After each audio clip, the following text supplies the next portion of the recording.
23 февраль ата мекенди коргоочулар күнүнө карата Баткен облусунда салтанаттуу майрамдык иш-чара өткөрүлдү. Иш-чарага аскер кызматкерлери, чек ара кызматкерлери, укук коргоо органдарынын өкүлдөрү, ардагерлер жана жергиликтүү бийлик өкүлдөрү катышты.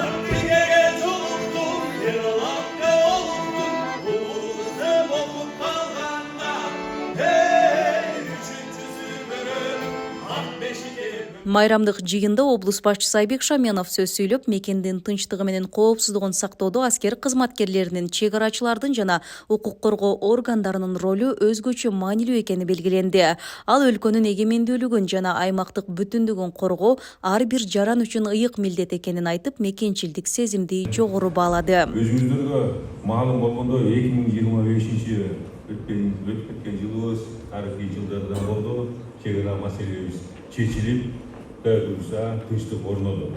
Endi sizlerden, her biribizlerden Prezidentimiz birle talap koyup da ak, adiletli, nizam şeklinde kızmatыңарды atkарып belgileri. Ошон үчүн урматтуу бүгүнкү салтанаттуу жыйындын катышуучулары баарыңыздарды бүгүнкү майрам менен куттуктап кетелим.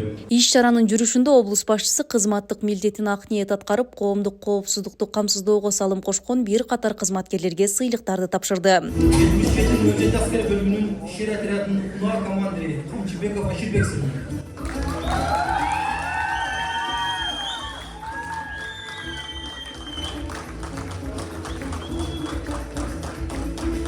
Биринчи концерт берип анан сөзбү. Салтанат концерттик программа менен коштолуп, маданият кызматкерлери тарабынан патриоттук ырлар аткарылды. Ошондой эле Аппаз Жайнаков атындагы Баткен облустук музыкалык драма театры тарабынан чек ара окуяларын чагылдырган Ыйык жандар спектакли коюлду. Ата мекенимдин тагдыры кылычында турганда чымындай жанымды сакта. Hakka çekilsem anda ben kim bulun?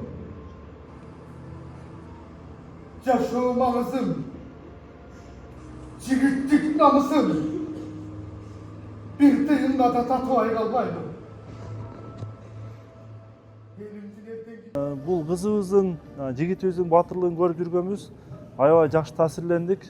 Мындай спектакльдерге негизи жаштарыбызды көбүрөөк чакырып, көбүрөөк көргөзүшүбүз керек экен. Ошол аябай жогорку деңгээлде тартылыптыр, аябай жакты.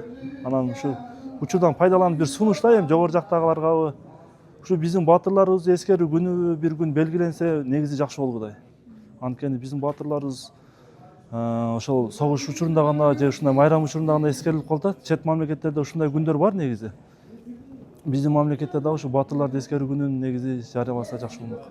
Майрамдык иш-чара катышуучуларга көтөрүңкү маанай тартуулап, ата мекенди коргоочулардын каармандыгын даңазалоо менен жыйынтыкталды. Шарлота Эшматова, Бексултан Кайратбек уулу, УТРК Баткен жаңылыктар.